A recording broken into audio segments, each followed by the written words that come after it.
সকালবেলা ফোনের ট্রিং ট্রিং শব্দতে আর 1 সেকেন্ডও ঘুমাতে পারিনি। যদিও ঘড়িতে এখন বর্তমানে 11টা 10 মিনিট চলতেছে। আর শুক্রবার দিন মানে তো আমার কাছে দুপুর 12টা পর্যন্ত খালি ঘুম আর ঘুম। আর 1 কোটি টাকার ঘুম ভেঙে আমরা শুক্রবারে যাচ্ছি একটা গানে শুট নিতে। আর কোথায় যাবো কিভাবে যাবো তার কোনো কিছু আমি জানি না, কারণ সবকিছু জানে আমার বন্ধু। মূলত ওর ফোনে আমার 1 কোটি টাকার ঘুমটা ভেঙে যায়। তো যাই হোক, রেডি সেডি হয়ে টাইটানিক একটা 3 চাকা প্রাইভেট কার নিয়ে রওনা দেই বন্ধুর বাসার উদ্দেশ্যে। তো বন্ধু বাসার দিকে যাইতে না যেতে দিকে বন্ধু দাঁড়িয়ে আছে মাঝ রাস্তায় আমার জন্য, কারণ আমার নবে ঘুম ভাঙতে একটু দেরি হয়ে গেছে। তো বন্ধুর সাথে হ্যান্ডশেক করে সামনের দিকে রওনা দিলাম। তো আমরা 4 বন্ধু এক জায়গায় হয়ে একটা টাইটানিক অটো ভাড়া করে রওনা দেই গন্তব্যস্থলের দিকে। তো আমরা 4 বন্ধু কোথায় যাচ্ছি কি জন্য যাচ্ছি সেটা জানতে হলে আপনাদের পুরো ভিডিওটা দেখতে হবে। আর ভিডিওটা ভালো লাগলে অবশ্যই লাইক কমেন্ট শেয়ার তো আছেই। আমরা দীর্ঘ 20 মিনিট জার্নি করার পরে চলে আসছি সেই কাঙ্ক্ষিত জায়গায়। তো আমরা মোটামুটি টিকিট কেটে ভেতরে ঢুকে I I ঢোকার পর দিকে 2 সাইডে খাই জঙ্গল আর জঙ্গল, 2-1 কিলো জঙ্গল ছাড়া আর কিছু চোখে পড়েনি ভাই। সামনে দিকে যাচ্ছে আর চিন্তা করছে যদি সামনে একটা বাঘ পড়ে যায় তাহলে কে কোন দিকে দৌড় দুমে এর কোনো ঠিক ঠিকানা নাই। তো বাঘটাকে ভয় বাদ দিয়ে সামনে যাতে একটা পারফেক্ট জায়গা পেয়ে যেখানে শুট নেওয়া যায়। তো আমরা দেরি না করে প্রথম শুটটা সেখান থেকে নেই।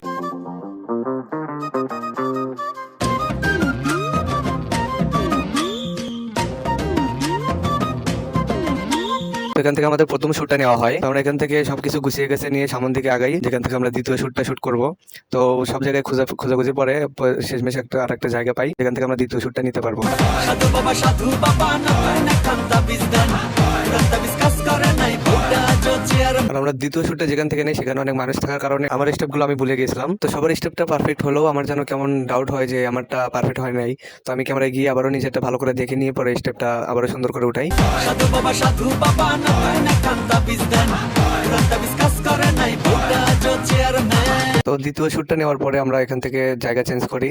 তো অন্য জায়গায় যাইতে দেখি যে একটা ঘোড়ার গাড়ি, যেটা আমাদের সামনে যায়। তো সারাটা দিন অনেক কষ্টে শুটগুলো শেষ করার পরে বাসা যাওয়ার পালা। এখন গেটের বাইরে এসে আমরা একটা টাইটানিক অটো ভাড়া করি, কারণ আমরা সংখ্যায় ছিলাম 4 জন, এই জন্য একটু বড় অটো নিতে হবে। আর আসার সময় আমি এমনিতে অনেক কষ্ট করে আসছি, যেটা আর এখন করতে চাচ্ছি না। তো বন্ধুরা, আজকে ভিডিওটা এই পর্যন্তই, দেখা হচ্ছে নেক্সট কোনো ভিডিওতে। এ পর্যন্ত সবাই ভালো থাকবেন, সুস্থ থাকবেন। আর ভিডিওটা কেমন হয়েছে অবশ্যই লাইক কমেন্ট করে